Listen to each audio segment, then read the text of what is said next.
Hey everyone, my name is Tally. I'm a dev at Tellor, and today I'm going to walk you through how to integrate Tellor on the Harmony network or any EVM compatible chain. In this tutorial, we're going to create a sample contract that integrates Tellor. We're going to deploy the contract to Harmony mainnet. We'll report a value to Tellor, and then we'll read the value from our smart contract. The first thing that we're going to do is we're going to npm install using Tellor.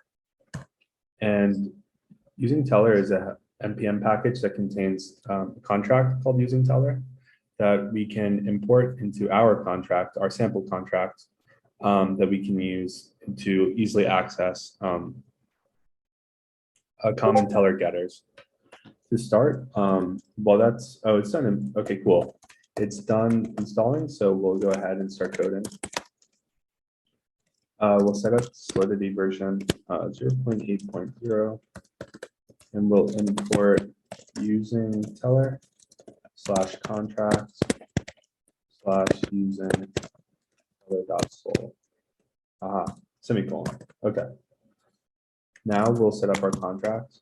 We'll call it Tellor Harmony.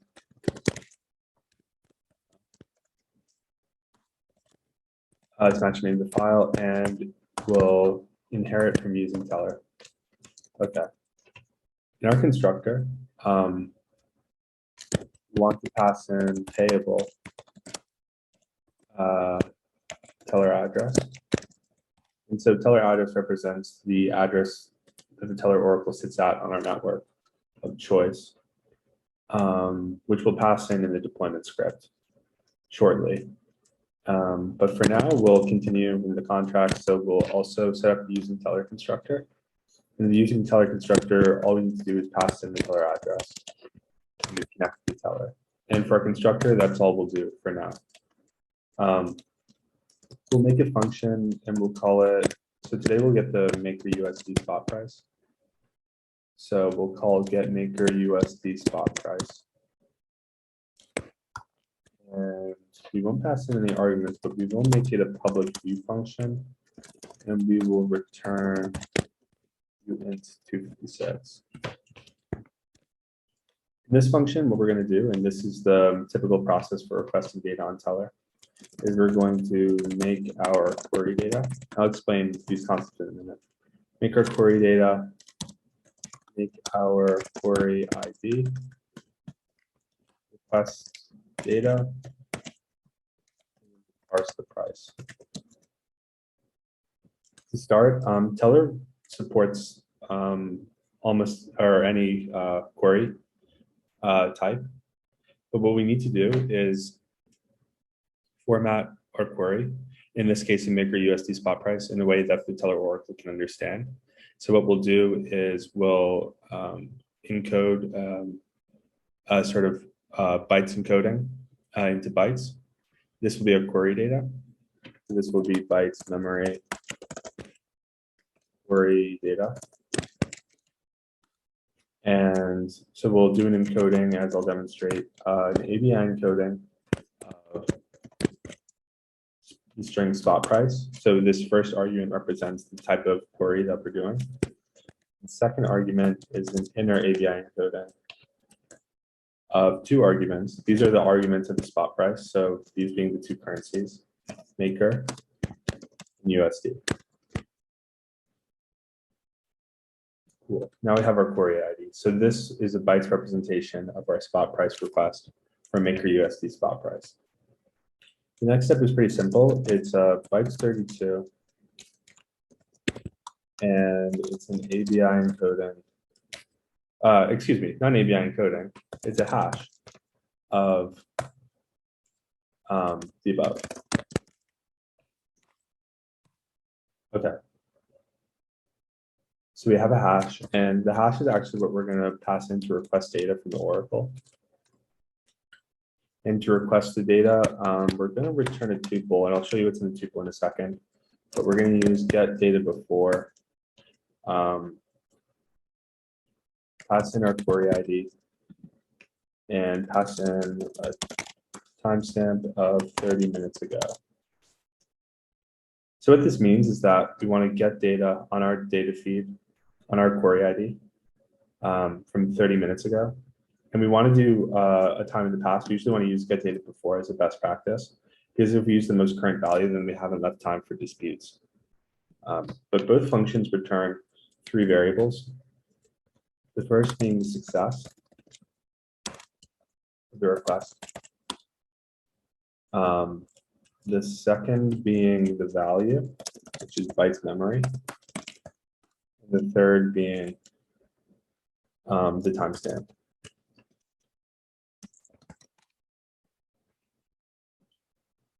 And now we can parse the price.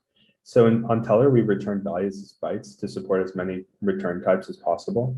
But what we'll do is to get the price, it's simple.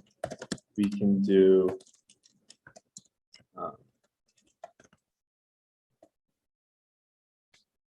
ABI.decode value. And we know that we want to extract the UN, so we pass in UN 256. Okay. And so that the compiler doesn't bug us, we're actually not going to use these two. We're not using them in this demo, so I'm going to take them out so the compiler doesn't bug us. I just got to replace that comma. Okay, cool.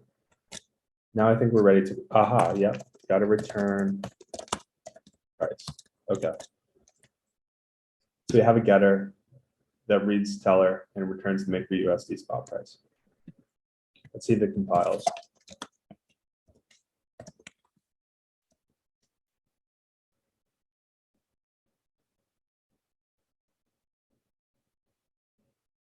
Nice, it compiles.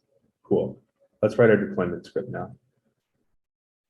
I've hard-coded the Tellor address on Harmony, so but just for reference, you have it right here, 0xb32.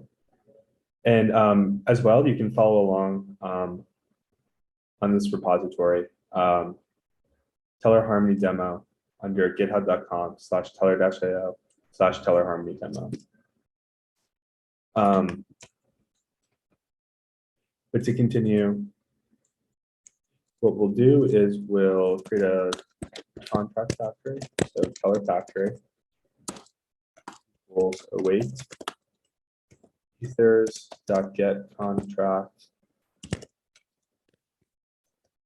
factory, and we'll pass in the name of our contract, Tellor Harmony demo. Okay.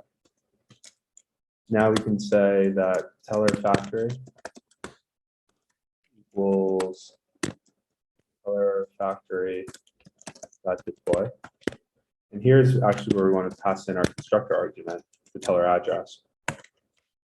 Finally, await that Tellor factory is deployed. The very last thing we want to do here is just print out the address of our deployment.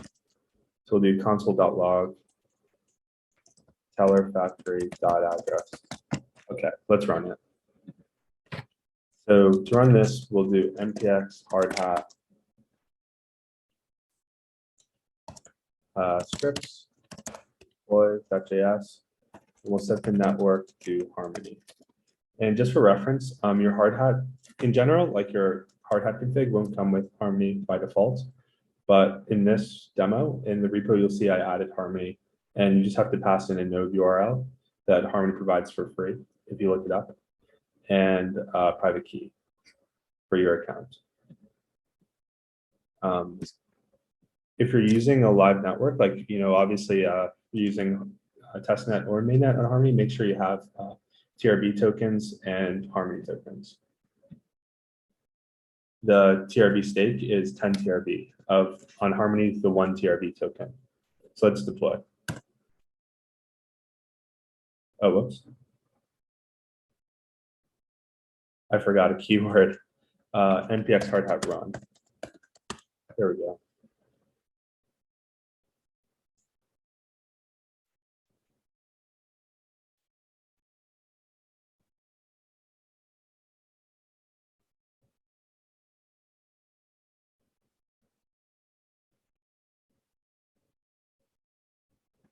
Nice.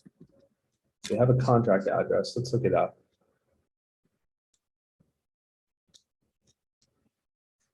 Cool. contract. Here's our bytecode. That's the version 0.8.4, which is what we use, which is what Hardhat is using for deployment here. Cool. Okay. The next thing we want to do is we'll set up Tellor. What we'll do here is the first thing is Python virtual environment. And I'm doing this in my home directory, and you can as well. It's perfectly safe. Want to say Python 3. And so I have a special Python on my computer that I use for this, but Python 3 will work perfectly fine. Oh, whoops. Python 3 will work perfectly fine. Python 3-m then.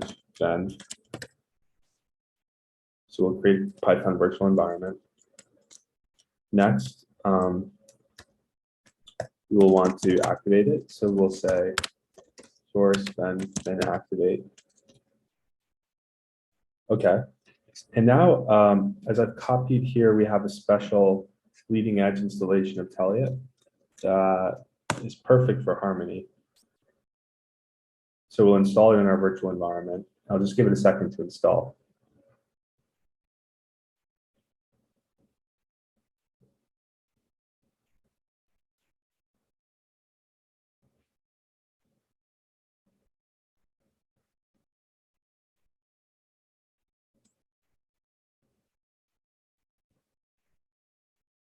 Nice.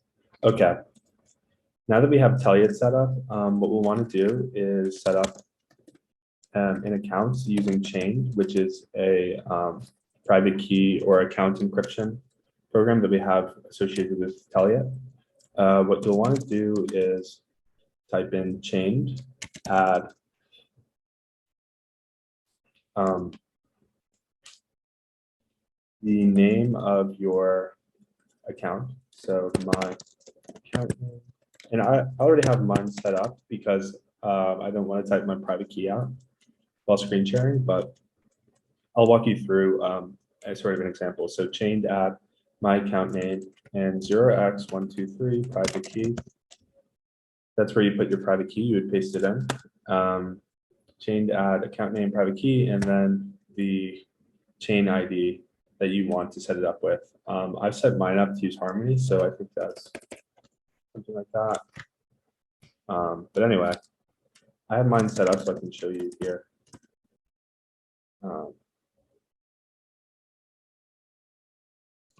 Yep, that's me. 0x A97C and set up with the Harmony chain ID. Okay. Now to report to Tellor, we will do Tellor examples -a Harmony. So that's my account named Harmony.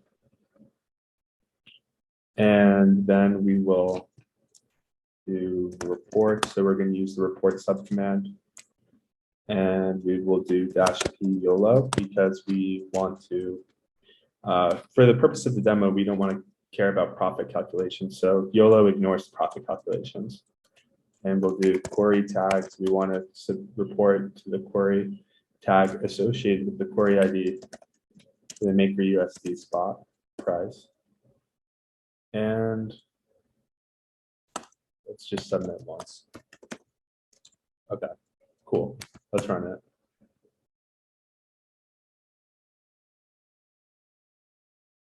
Okay, so I have to enter my password for my private key. Just confirming these configs. I'm already staked, so I'll just hit enter, but otherwise you would enter 10 or 20 or 30, depending on how many stakes you want to add.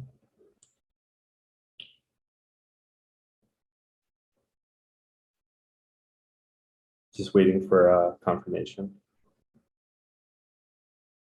It's nice. So I've submitted the value, and you can see here that my value, here I am, 0x A97C, and I've submitted a value. So let's see if we can read the value. I'm just going to make it quick. You can follow along. I'm going to make it quick ethers.js script. And what I'll do is first connect to the contract and read the value, and then print the value.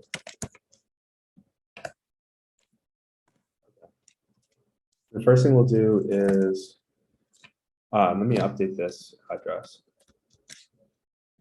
Okay, cool. We'll definitely want to do that. Ethers dot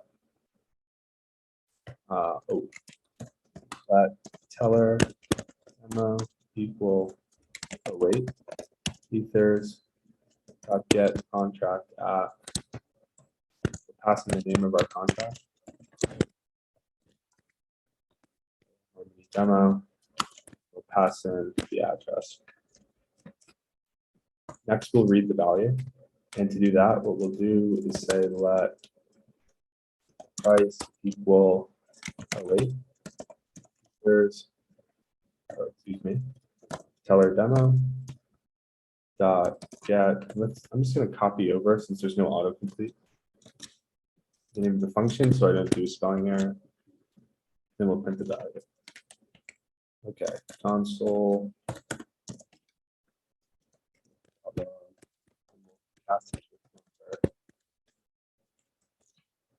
But just because JavaScript formatting is weird, I'm going to convert this to a big int and then divide it by big int of 1e over 18. So if I don't do this, it will sort of just be unreadable. You'll have a lot of extra zeros. So we add the big int casting and it casts into a number so that we get a good clean number to read in our console. Okay. So similar to before, we'll run npx hardhat run scripts / read.js / network.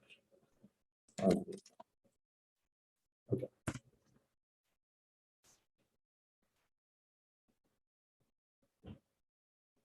Okay, awesome.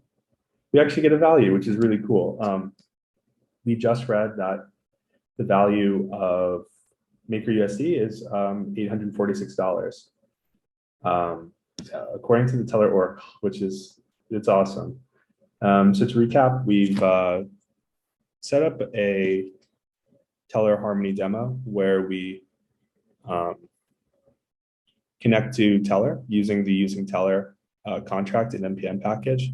We set up a function that reads the we set up a function that reads the spot price of MakerUSD, and we built it using a query data and query ID functionality. We deployed our contract. We submitted a value using the Tellor Python CLI tool, and then we read the value using ethers.js. Thanks for watching, and make sure to check out the GitHub repo.